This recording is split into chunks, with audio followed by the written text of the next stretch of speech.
My name is Geoffrey Kalman. I'm one of the trustees of Secondary1st. So good afternoon, and thank you all for coming to our second grant presentation. Today is really special for us as it coincides with what would have been Rose's 42nd birthday. Last October, I reported on the foundation of Secondary1st and our progress up to then. The past 12 months have seen the charity continue to grow, and up to this point in time, we have raised in excess of £350,000. £200,000 in total for 2016 and 17, and for 2018 to date, a further £150,000. Just to digress from the speech, I could log in and, as I do, follow it minute by minute, and we will exceed that figure. In fact, we've already well exceeded that figure by the year end in December. We have strived to keep our costs to an absolute minimum, about 6%, so that the vast majority of our income can be used to fund research.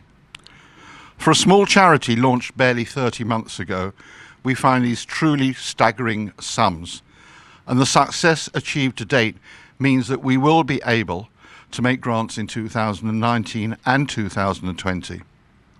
What we do know is that we could not have done what we have done without the support of everyone in this room, and many, many more people who have given generously, both in terms of time and money. If the awareness of Secondary1st continues to spread and we can attract support, then hopefully we will continue well into the future. We seem to have touched a nerve with those people who have been affected by secondary breast cancer and who have heard about us and have come forward to help raise funds. Events and donations have raised from £10 upwards to £20,000, and we try to keep the world informed via our website and Facebook page. I want to give special thanks to Bristow's, the law firm where Rosie was a partner, who supported us magnificently for 2 years.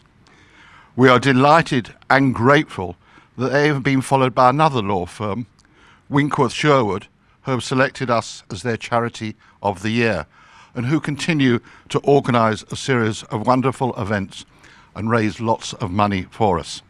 I thank both firms, not only for their superb efforts, but because they have enabled the charity to maintain a strong link to the legal profession. We are grateful to all of our many fundraisers and donors who have shown great personal devotion and physical effort. Although Marilyn and I are definitely not of the social media generation, we are aware of the importance of social media, and we are most fortunate to have a wonderful team, some of whom are here today, of volunteers. Led by Lisa, they maintain our Facebook page and Twitter feed and have helped us raise awareness not only of Secondary1st, but of secondary breast cancer. Their post about Metastatic Breast Cancer Awareness Day has already reached more than 40,000 people. It was sharply designed and hit just the right note and showed the power of social media in getting our message out there. We've left a copy on your seat. Another of our great strengths is that we had from the very start a superb website. This is supported pro bono by another great firm, Kuko, and nothing seems too much for them as their immediate and highly professional response to our requests show. From our foundation, Breast Cancer Now was chosen as the major national charity we wish to work with. Their objects and funding of research clearly aligned with our objectives, and it is thanks to them that we were able to find a project to fund that we hope will progress to the prevention of this terrible disease. Once again, our thanks to Catherine and everyone here for helping us meet our objectives. We are particularly pleased that Baroness Morgan, the Chief Executive of BCN, is here today to support us. We have a wonderful panel of medical patrons, some of whom we've also known in a professional capacity, but we thank them for their advice and support of our charity. We're truly delighted that Peter Capaldi, our patron, has joined us this afternoon to enhance this event, and present the cheque to fund our second grant of £75,000. Thank you so much for being here and giving us your support and putting Secondary first. When we lost Rosie, I said our hope was that something good could come out of that tragic event. Unfortunately, we still continue to hear of other sad losses. And we're joined here today by many other family members who've lost loved ones to this terrible disease. However, I believe that we are fulfilling the hope that something good has come from the creation of Secondary First and the works we can fund. I hope that by your presence here today, you agree. As you know, we are funding research in a team led by Dr. Claire Wells. They are truly at the sharp end of us meeting our objectives. I know they're busy 24/7. I'm really delighted they could be here and explain in more detail what you are helping to fund. I'm delighted that on this occasion, we've been able to arrange 2 lab tours where their work will give you some idea of different areas. Dr. Wells' team, where they're looking at how primary breast cancer cells move and are able to penetrate other organs to form secondary tumours. Obviously, from my layman's point of view, if you can understand how secondary breast cancers develop, then their treatments hopefully can be developed. I've got that right. We hear a lot about immunotherapy. Therefore, we're also very thankful to Dr. John Maher, about whose research activity is the development of cellular immunotherapy for malignancy, and his projects include breast cancer malignancies. There will be 2 simultaneous tours that will swap over to cover both laboratories. These are working labs and there are space restrictions, but we will do our best to accommodate everyone on at least one of the tours and hopefully both. Thank you very much for your time. I'd like now to hand over to Dr. Claire Wells, who will make things so simple you'll wonder why you never understood it in the first place. Claire.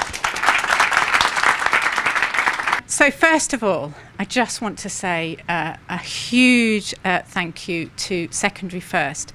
I have worked in the field of cancer spread now for almost 25 years, and I don't think it would be a surprise to many in this room to hear that we struggle for funding. In the past, it's not been an area of huge support, and this is something actually that Rosie herself recognised and realised and was very keen that one of her legacies should be support in this area. And we're really grateful that Breast Cancer Now and Secondary First has really raised the level of prominence around funding this kind of research, and in particular supported my lab to continue doing this kind of work. So first of all, thank you so much. So I've got a few minutes just to give you a very brief overview of the kind of work that we're doing in the lab, the kind of work that the money that you are raising is supporting. It's going to be very brief, but feel free if you encounter me later in the afternoon, do feel free to ask me more questions. I'm more than happy to answer your questions. So as it says on the slide here, the real core of what my lab is doing is thinking of ways that we can target metastasis or secondary cancer, so the spread. So just to orientate you very quickly, cancer starts off in a particular tissue, the primary site. The cells go from being normal to being out of control, not normal anymore. They start to divide and there starts to be a lump, a mass. This is really the first indication that you have a tumour forming. Now at that point there, this is quite treatable. So there are a number of different options that we have: surgery, radiotherapy, chemotherapy. This is treatable disease, but it's not stable disease. And what we see happening is that there is a progression, and these cells sitting here acquire new capabilities. So cells that would normally just sit in your body and maybe divide infrequently, they start to divide a lot, but they also acquire this ability to move. And that's really where my lab is focused. We want to understand the changes that are happening inside that cell that turns the cell from this little cuboid cell here into this very irregular shaped cell here that can start to move around. And that's the real fundamental question that we are asking in this field. What is the difference? And are there differences that we can think about treating? Can we target them? Can we stop that happening? So our real fundamental question is how we can stop that spreading, how we can keep those cells in a place where they can be treated, where we can treat disease. And there are a number of different things that we could think about. We can try and stop them coming out of the lump in the first place. We can try and stop them going into the blood vessels or other vessels in the body. We can try and stop them coming out of the vessels. Or we can try and stop them moving around in the new tissue, trying to establish those secondary disease. And all of those areas of research are very active.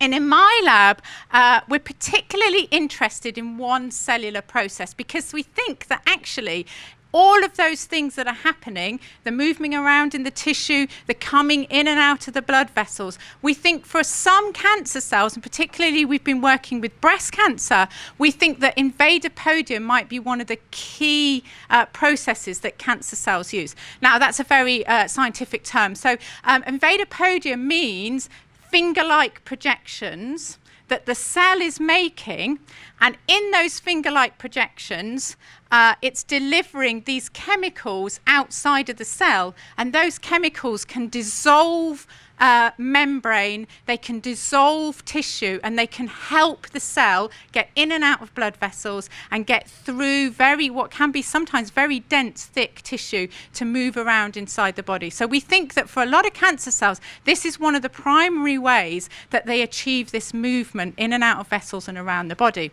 And if we zoom in on that process, you can see here illustrated, we know that inside that little projection there are these proteins called F-actin here, long, thin proteins here, and then there are lots of other proteins that sit inside there and make the invader-podia work. So keep it functioning, keep it delivering these chemicals that allows the cell to move through the tissue. And we can measure that using a very simple assay. So this is the biggest bit of science that I'm going to show you, so bear with me. This is a fluorescent, that means it glows in the dark, synthetic matrix that's mimicking tissue that the cancer cell has got to crawl through. And this is the cancer cell here, and we're looking just at this protein called F-actin that I showed you down here. And where you see the little dots, because we're looking from the top, you'll see a little dot. That's the top of that actin column. And you will see, I hope, that the dots coincide with the black holes. That's because the cancer cell has eaten away, it's dissolved the matrix in that particular part where it is. So we can measure this, we can do some computer processing, and we can look at how well the cancer cell can dissolve the matrix. So what we think is a very key property of cancer cells. And I should say that most normal cells in your body can't make invader-podia, and they can't dissolve matrix like this. So it's a really key property that cancer cells acquire that helps them to spread. So we're really interested in this, and we're particularly interested in a particular protein that we think is really important in this process called PAC4. So some of you have already seen this presentation before. I can see Jeffrey smiling because he knows all about PAC4. He probably knows more about PAC4 than I do now. He's such an expert. So we're particularly interested in this protein called PAC4 because we think that PAC4 holds the key to how these processes are being generated.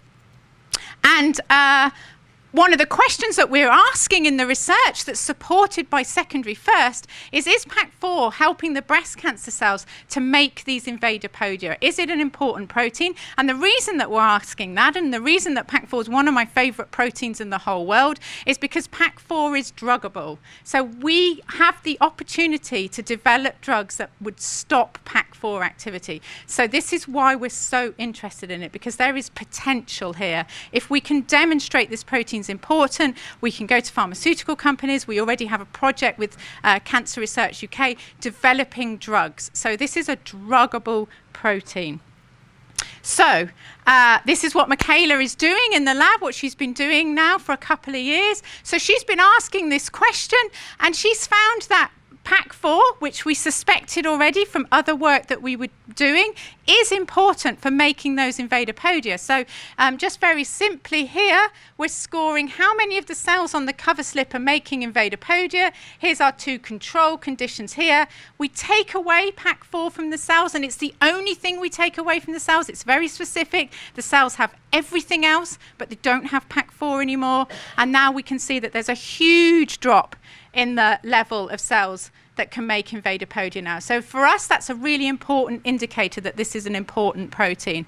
During her work, she's also discovered a new partner for PAC4. So I like to think about proteins in cells, like to hold hands with all sorts of other proteins, and it's the holding hands and the chains that make events happen. So everything I'm talking about, motility, invasion, they're dynamic. They require lots of processing inside the cell, lots of different patterns and touching of different proteins to different proteins, and lots of events. And we're really interested to find out which proteins PAC4, for example, is holding hands with, because we want to find out those key interactions, the ones that are really important, the ones that we might want to target.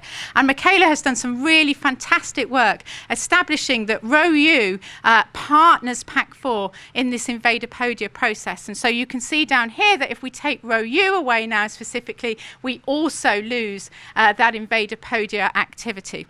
So we're really excited by this. We think that this is real evidence that there's a partnership going on here, a targetable partnership, and we really want to push this forward now. And I can tell you that I don't have time to tell you about everything else that we're doing, but I can tell you that there are more people sitting in the ring. So ROU and PAC4 are holding hands with other proteins as well, and we're really dissecting that process now. We think there might be more opportunities to potentially stop this invadopodia formation and think about therapeutically targeting that cancer spread. And as always with scientific research, a lot of what we've done is raised new questions. We've answered some old questions and generated lots of more new questions, and so the work goes on. And we're incredibly grateful that the work can go on through the efforts of fundraisers and people like you sitting in this room who really support scientific work with your efforts. So with that, I would just like to say again, thank you so much to Secondary1st for supporting our work. Thanks very much, Claire. She really does make it seem easy, and we can understand it. I'm sure it's a little more complex than that, but it's very useful for everyone around, not only to hear about the work, but to hear about the fact that the work hopefully will lead one day, to use your phrase, to druggable treatments. I now have very much pleasure in introducing you to Baroness Morgan and Peter Capaldi, and I'd like them to come to the front, and Peter's going to present, well, the cheque to Baroness Morgan for this year's grant. Thank you very much for being here. I just wanted to say thank you. I know that thank you has been said many times, but it can't be said enough. These are very challenging times for a lot of people, and to raise this amount of money, which you have done, and any contribution that has been made to this sum is deeply, deeply appreciated. You can see how vital this work is. I also wanted just to take 1 second to extend my thanks to Jeffrey, Lawrence and Marilyn for the dedication that they've shown to this cause, and to the labour and commitment they've given to it, to have raised £350,000 from a charity that they began themselves is extraordinary. So thank you to them. This used to happen in the 60s, didn't it? This is the one thing. Do you want us in front of there? Yes, cool. Amazing. There you go. Does that work? And we're in the right place.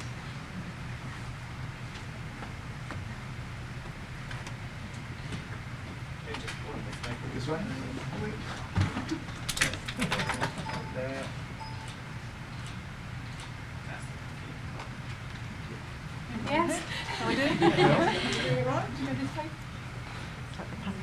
pleasure. Over here, over here.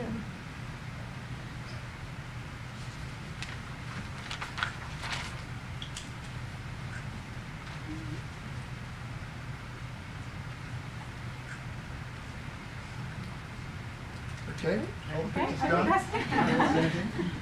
I'll just take this with me. So if I may just take the floor just for a moment. I'm Delith, as Jeffrey introduced me just now.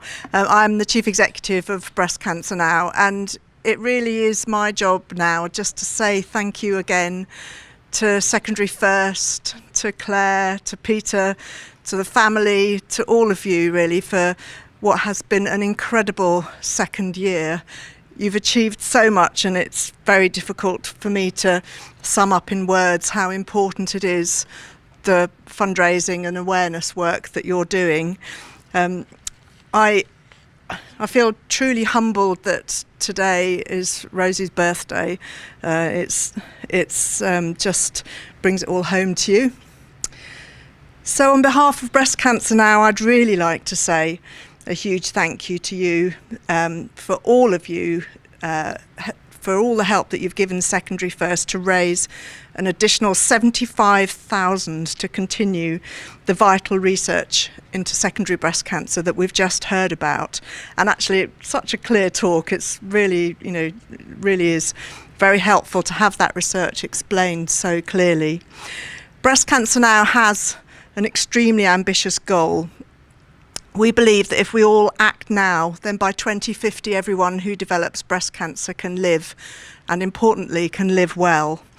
And a critical part of achieving that goal is to learn more about metastatic breast cancer, so that we can find ways to prevent breast cancer from spreading, as we've heard about today, but also to develop more effective, kinder treatments, so that we can give people those extra precious months, years with their family. And and we hope that those extra days, months, years can be of high quality experience, so that we're looking for much better and kinder treatments for the future.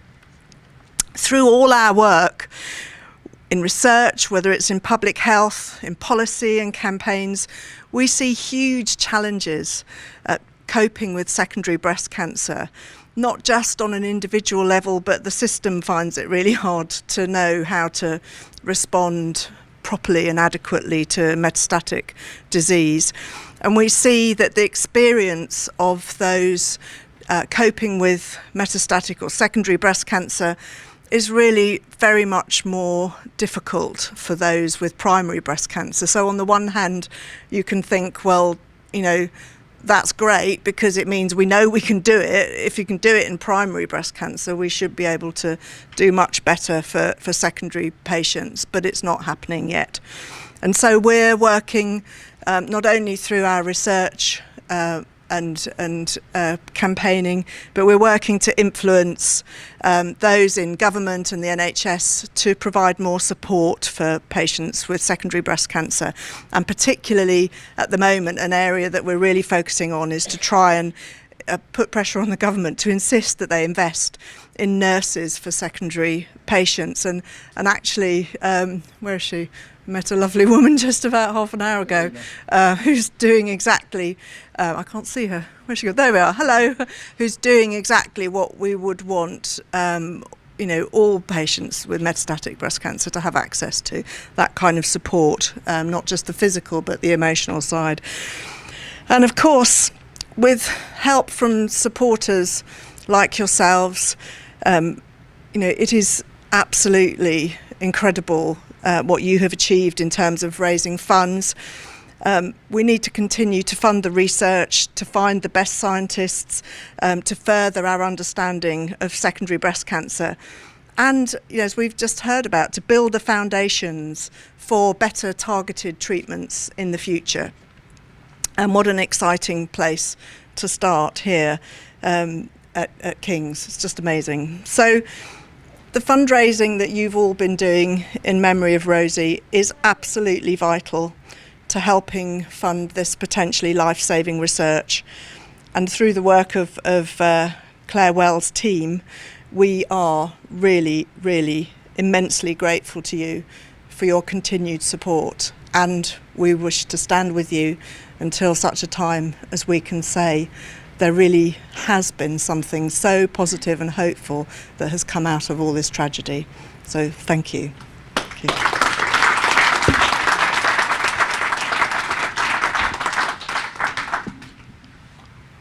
Thanks very much, Dilith and Peter and Claire. I do hope you meet the target. It would be nice if you did it before 2050, because although I want to be around for a long time to be a terrible nuisance to the family, I may not be here in 2050. So if you can bring it forward a bit, it would be great. I've now got great pleasure in asking my young son to just address you and give a few closing remarks. Lawrence. Thank you very much, and I'll take the young any day, so thanks for that in particular. And just to add my thanks to Baroness Morgan for not just the kind words about the association between Breast Cancer Now and Secondary First, but the inspiring vision, which we were actually talking about just before the event started, of a world within the foreseeable future when hopefully no one will die from this terrible disease. So thank you for that, and thank you for your association with Secondary First. I've got a few more thank yous to give, and I know the words thank you have been said a lot already this afternoon, but I'm going to take a leaf from Peter's book and go with the approach that it's hard to say thank you too much. There are so many people who've contributed in so many different ways to the charity, and without whom it would have been impossible to achieve what the charity's achieved in its first few years, that I think it bears those thanks. So do bear with me. My first thank you is to Baroness Morgan and Breast Cancer Now. I want to thank also Catherine and the rest of the Breast Cancer Now team, as well as the King's College team, for their work in putting together the event this afternoon. I think it's fantastic that we can all come together and mark this milestone in the charity's evolution and the contribution that everyone has made. Dr. Wells, I think everyone has already said almost everything there is to say, but it is amazing how you explain in such clear terms the absolutely vital and highly complicated work that you and your team are doing. So thank you so much for that, and for the ongoing efforts that you commit. Dr. Mayer and his team, we're very grateful to you as well for allowing us into your lab and seeing your research work too, and I know everyone's looking forward to seeing that this afternoon. Peter, our fantastic patron, Peter Capaldi, a huge thank you to you. I think that the impact of having someone with your profile associated with the charity can't be underestimated, and we're really grateful to you for being here and for contributing that to us. Thank you. Winkworth Sherwood's been mentioned already, but I want to add a further thanks to them for making Secondary First their Charity of the Year. We're delighted that some members of the team, I think it's Charlotte, Matt and Daniela that we have here today representing them. We're looking forward to being in partnership with you and the team, and for the events that you're going to organise over the coming months. They've also already been mentioned, but a huge thank you to Bristow's, Pat Tracy, Sally and the team there, who've supported us so wholeheartedly over the last couple of years, and for everything that they've done for Secondary First as well. Tony Cook and Kuko, I don't know if many of you have had the opportunity to spend much time on the Secondary First website, but I have to say I'm constantly agog at how a small charity like ours has such a professional-looking website. Tony and Kuko, we owe you a huge amount of thanks for that and for the support in producing our newsletters. I think they add a huge amount to the charity's presence. In a similar vein, we're really lucky to have such fantastic volunteers managing our social media accounts, particularly on Facebook and Twitter. And we want to thank you for your hard work, in particular Lisa, Anne, Vicky, Becky, Sarah, and our new recruit to the team, Kira. We also have, unfortunately, I don't think they're able to be here today, but we also have an amazing selection of medical patrons, and we thank them for their support to the charity too. There's one additional thank you that Peter's made, but I'd like to echo from a personal perspective, which is to Rose's family members, myself excluded, who have contributed so much to the charity. It goes without saying that none of us really want to be here talking about this, and when you make it when you look at it from a personal perspective, I would much rather that Rosie was still here, and don't take this the wrong way, that we'd never had the cause to make these connections. But what happened, happened. And I think it's an extraordinary legacy that Rosie has left that has brought us all together, that was instigated through Elliot, and that is carried on with such amazing vigour, energy and commitment through Marilyn and Jeffrey, my parents, who commit a huge amount of time, effort and emotion into the charity. And I think what they've achieved is truly fantastic. So thank you to them. And then the final and most widespread thank you goes to everyone in the room and everyone who's not in the room as well, who's supported, donated, fundraised on behalf of the charity. People do the most amazing things to support a cause like this, and the stories that you hear, the energy that they deliver, the generosity that you see in people really inspires us to hopefully achieve the vision that Baroness Morgan set out. All of these stories are accompanied by personal and tragic elements, but I think it amazes me how people can come together and create something positive and visionary out of all of that. So thank you for all that you do for Secondary First. Right, I think I'm thank you'd out. Thank you again for coming and listening to me. Oh, there was one more there. And I think the lab tours will start shortly. Before that, there are some nibbles and refreshments outside, so please do help yourselves to them. And one final time, thank you all very much indeed for being here.